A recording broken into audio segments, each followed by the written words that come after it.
This is the story of Mitchell Blake, a man once known to the world as a drug smuggler. But today, that very same man has found light, the light of faith, peace, and purpose. Now he is known as Amin Mubarak. For 17 years, he has lived behind the walls of a prison. Yet in truth, he is free in the worship of his Lord. Mitchell converted to Islam about 6 years ago. This, he says, will be his 7th Ramadan, inshallah. His journey to that point began long before. In 1993, Mitchell was arrested at Dong Muyong Airport for attempting to carry drugs. He has spent the years since behind prison walls, 17 years completed, entering his 18th. The life he led before Islam, he remembers, was a life of emptiness. He was the sort of man who was always trying to fill a hollow inside himself. Possessions, money, pleasure, none of it filled that void. No matter what he tried, the emptiness remained. At one point, that emptiness became unbearable. Mitchell reached a decision. He would end his life. He resolved to go on a hunger strike until he died. He was determined not only to die, but to make a spectacle of his destruction, to destroy everything about himself. Then, while on that hunger strike, something unexpected happened. Someone gave him a copy of the Holy Qur'an. He began to read, and what he found there changed everything. After reading the Qur'an, the idea of killing himself became impossible. He discovered a reason to live. After 31 days, a full calendar month without food, Mitchell stopped the hunger strike and recited the Shahada. He became a Muslim. From that moment forward, he says, his life improved dramatically. The first person he told was his mother. Her initial reaction was painful. First, you're a drug dealer, then you come to prison, you're a criminal, and now you want to be a terrorist, she said. And she would not speak to him for a long time. Mitchell remembers how difficult that was. But there was a verse in the Holy Qur'an that he took to heart, a verse that commands gentleness to one's mother. He decided from day one to follow that instruction, not to speak harshly, not even to mutter a small rebuke. He says that by simply following that one verse, everything began to mend. With time, his mother flew to Thailand, looked at him, and observed a change she did not expect. She told him he looked happy, more like the child he had been at 3 years old. She said his face had regained a joy she remembered from his earliest years. Today, when she writes, she asks if he is performing his prayers. He jokes, or perhaps he is serious, that if he does not pray when he comes home, he will be in trouble with his own mother. He considers his role now to be to show his family what the religion is, and to be an example. What struck Mitchell strongly as he read the Qur'an and studied Islam was the clarity it brought to things that had always confused him. Figures like Isa, Jesus, and Musa, Moses, prophets he had heard of before, appeared in the Qur'an in a way that made sense to him.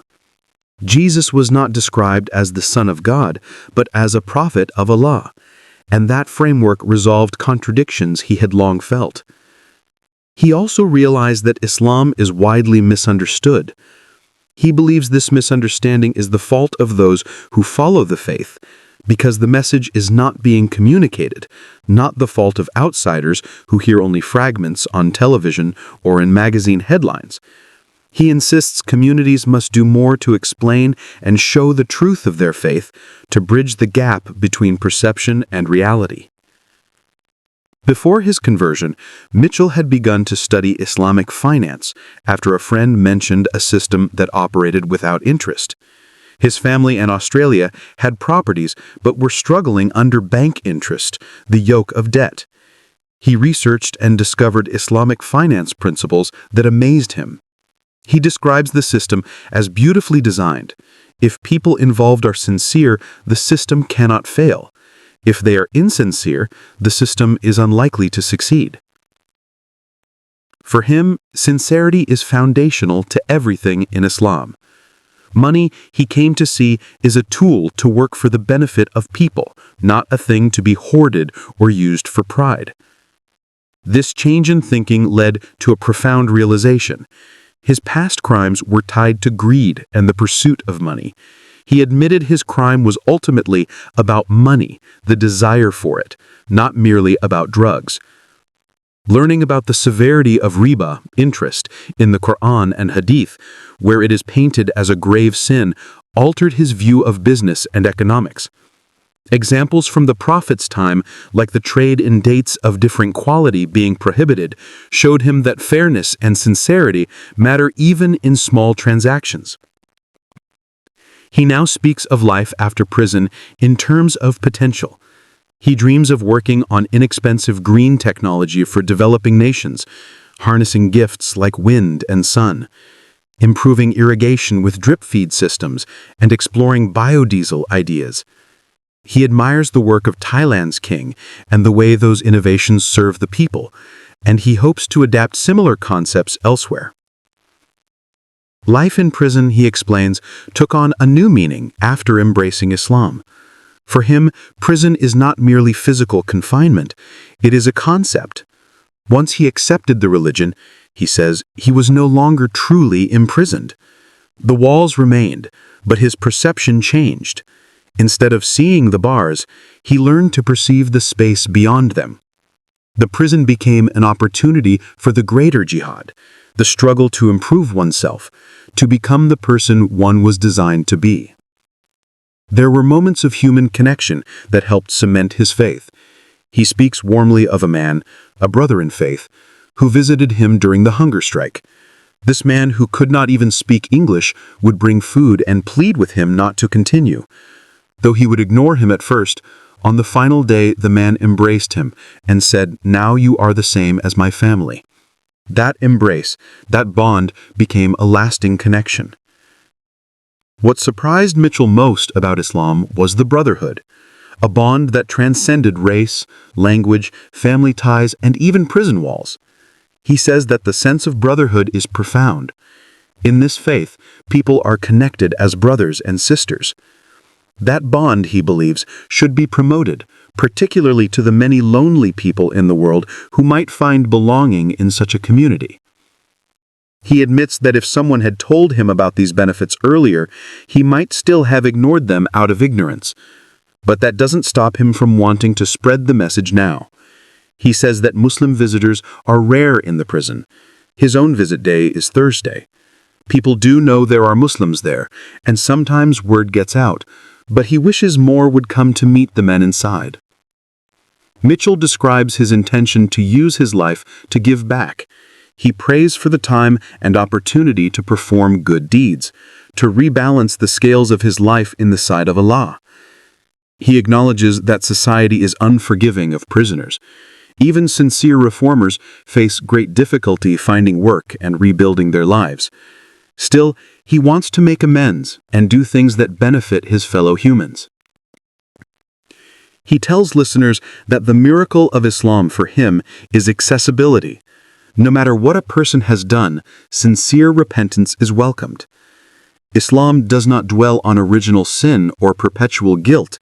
It offers a path back if one truly repents and changes one's actions. He urges anyone unhappy with their faith to begin with the next prayer, to perform it correctly, then the next, and the next. For Mitchell, the continuity of prayer is the line that separates who he is now from who he was before.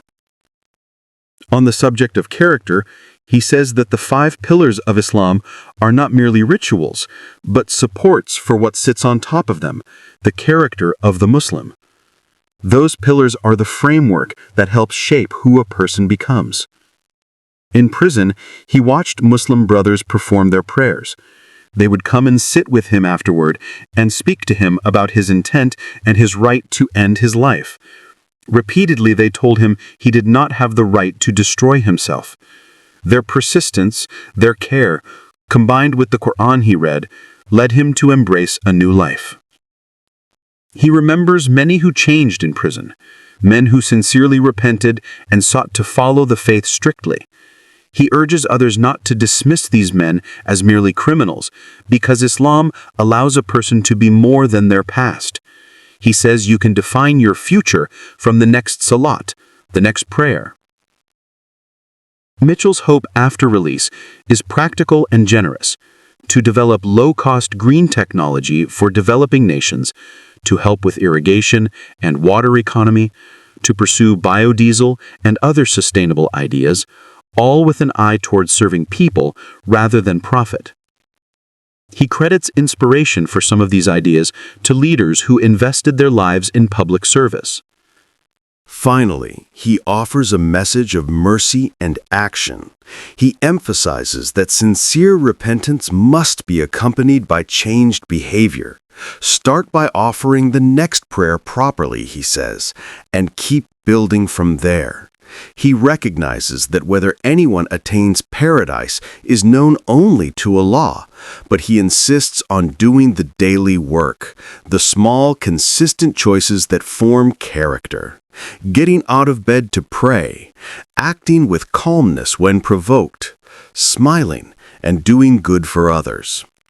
To those listening, Mitchell, now Amin, asks only for the time and the opportunity to correct his past and to do good. He prays for that chance and for Allah's mercy. He thanks Allah for the peace and happiness he has found since embracing Islam, and he asks Allah to bless the listeners and their families with the same joy he has been granted. That is Mitchell Blake's story, told here as a journey from darkness to faith, from emptiness to purpose. It is a testimony to what a single book, a simple act of mercy, and the steady companionship of brothers can accomplish in a human life.